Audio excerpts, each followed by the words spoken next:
So the day is not going very well so far. We got kidnapped by some fucking Lebanese dickhead soldiers,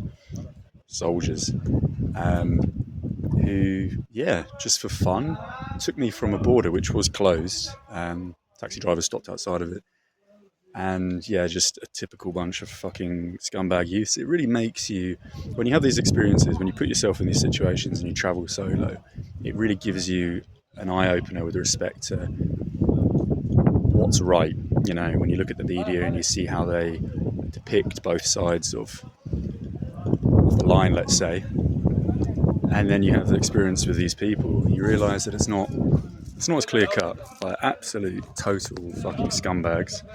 They emptied all my stuff all over the floor, behaved like a bunch of dickheads, and I've now been here an hour and a half in their little bullshit base, if you can call it that.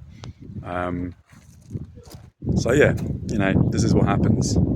Can't say I have any respect for these people, and frankly, when you have these experiences, you wish the worst on them. It's really changed my perspective of this country, and I really do hope that I never have to come back here again.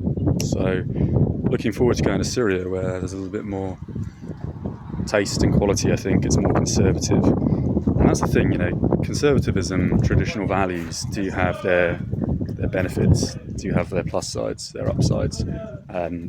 People here are absolute trash, like I have to say. So I can't wish this country the best. I literally just I collect obviously little flags that I stick on my bag. So I'm going to rip that off the moment I get to Syria, I can promise you that. I literally just sewed it on last night. It took ages to find it. And yeah, that's basically the gist of what's happening. I wish I could do dual screen now so you could see. I'm not sure I can do that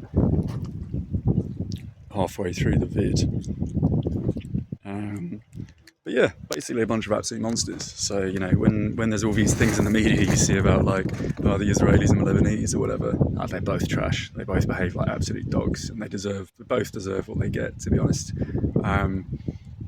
You know, if it was flip side, if the I guess privilege and the prowess changed, so the current oppressor was at the base and this country was in their position, I think there'd be a lot worse atrocities. It's all based on culture. It's just based on the general behaviour of most people. It gives you an idea of how the country's developing, you know, the average intellect. And here people just behave like animals, honestly. I mean, aside from all other things, like there's almost as much trash as India.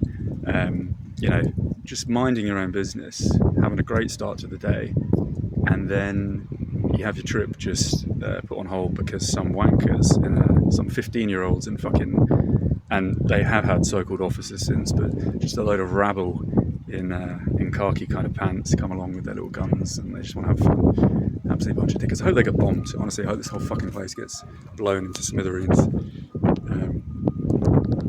Here we are. I don't know if you can see the dickheads, wherever they fucked off to. Maybe on camera. Yeah. So I don't know how long we're going to stay here for in the sun. I had to repack my bag myself after they fucking took everything out, trashed it, smashed all my food to bits.